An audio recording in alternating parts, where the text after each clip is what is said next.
All right, happening now, Iraqis fleeing 3 towns on the banks of the Euphrates River. There are new concerns that the river's water level is so low that ISIS fighters can just walk across and launch attacks. That's after ISIS militants, they shut off the gates of the Ramadi Dam. This new strategy presenting a major security and humanitarian threat.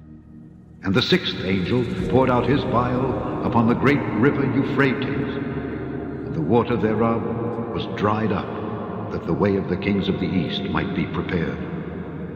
And I saw 3 unclean spirits like frogs come out of the mouth of the dragon, and out of the mouth of the beast, and out of the mouth of the false prophet. For they are the spirits of devils, working miracles, which go forth unto the kings of the earth and of the whole world, to gather them to the battle of that great day of God Almighty.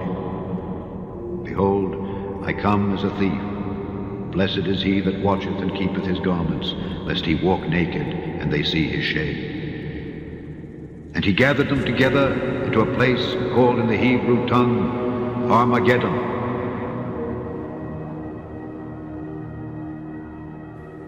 This low water in a riverbed in Ramadi is an attack. ISIS has closed off a dam north of the city. Water, the ultimate weapon in this blistering desert. There is this belief of if you control the water, you can control your enemy, which in that part of the world is basically true. Controlling the dam, cutting the water flow, cuts supply to pro-government towns downstream, making it easier for ISIS to attack and crops to die, local officials say. The dry riverbed also providing a potential route to attack those pro-government towns. Civilians have been on the run since ISIS seized Ramadi last month. Water, not the only battlefield tactic. Massive IEDs inside heavy armored vehicles helped win Ramadi, the U.S. expecting more of them, rushing new anti-armor weapons to Iraqi forces. For its part, the State Department defending Tony Blinken, the number 2 official, for publicly suggesting 10,000 ISIS fighters had been killed by airstrikes, saying it's a sign ISIS is under pressure.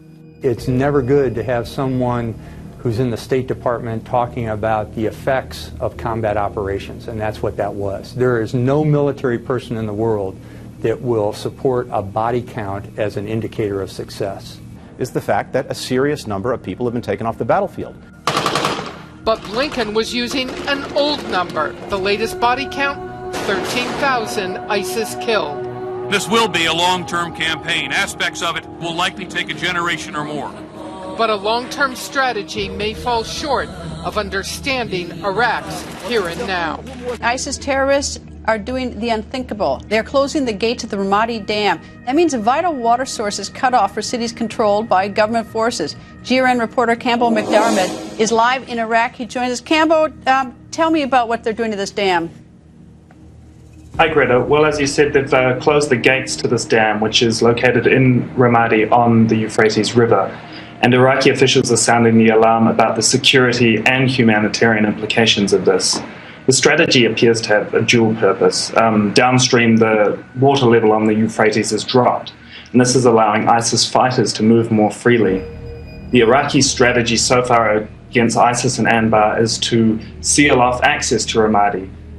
Iraqi forces are stationed on bridges across the Euphrates, but now ISIS is going to be able to travel across the river at any point, meaning more Iraqi troops will need to be committed to halting them. The second major effect of this is humanitarian. The drinking water supplies are threatened to some of the last areas held by pro-government forces in Anbar. Greta? I was going to ask you about the humanitarian aspect. Any idea the number of people who are going to have their water supply cut off? Yeah, well, the UN was already supplying emergency water to Habanea Township, tens of thousands, I believe. The fear is the situation now could get a whole lot worse with the Euphrates water supply in jeopardy.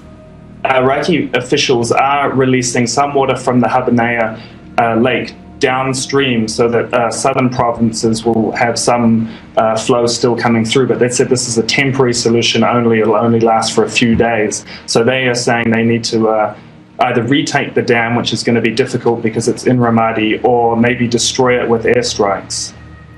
So what is the plan? I mean, just to wait it out? I mean, if they can't go in and they can't throw ISIS out and reopen the dam, so what's inevitable? Just that these people are going to be without water, and it's a strategic advantage for ISIS? Is that the end of this? Yeah, I mean, this is something that ISIS has done before. Last summer, when they were blitzkrieging across Iraq, they took control of the Mosul Dam briefly, and they also tried to take the Haditha Dam. These are bigger dams on the Euphrates, and the fear was the same then, that they would either stop the water supply or, in the case of those ones, inundate southern Iraq.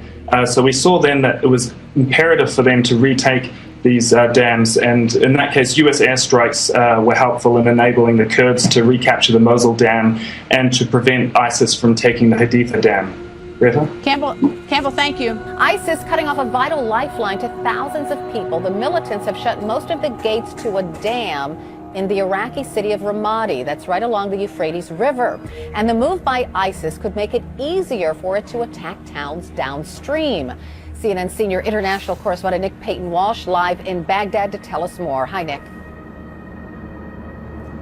Carol, there are two real sides to this, as you mentioned. It seems that ISIS now have pretty definitively closed more or less all of the 26 gates of the dam they've controlled outside of Ramadi. They let 2 or 3 open occasionally, we understand, to let water flow down from that river, the Euphrates River, from Ramadi all the way down to Fallujah, which they already control. They want to make sure some water flows down to their people there, but they're stemming the vast majority of that water, and we've just actually been seeing social media pictures uploaded that show how downstream some of the riverbed is exposed, and upstream there are pictures of how it's overflowing, people holding fish they've caught. Clearly a bid by ISIS to say to those people caught up in the fighting there, look, we have the one thing you need for agriculture, for basic daily life in this punishing climate out here in the desert here, water.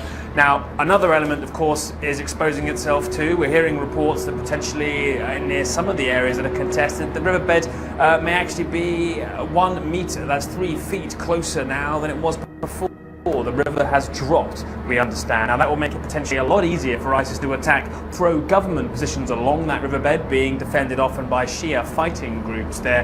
That makes them much more vulnerable to attack, because ISIS could simply walk across the moats effectively they've been held back by in the past days. 2 substantial issues here, but in the months ahead, it's going to be that humanitarian crisis that plays harder. We've heard in this region, as the population expands and the climate worsens at times, weapon being used as water as a threat. Now we're finally seeing it. This emerging, though, on a day in which the United Nations calls for nearly $1 billion immediately to assist the 8 to 10 million people urgently in need of assistance right now, just in Iraq. That's how bad the crisis is. This water crisis unfolding around Ramadi, a part of that picture. Carol? All right, Nick Payton-Walsh reporting live from Baghdad this morning. Thank you.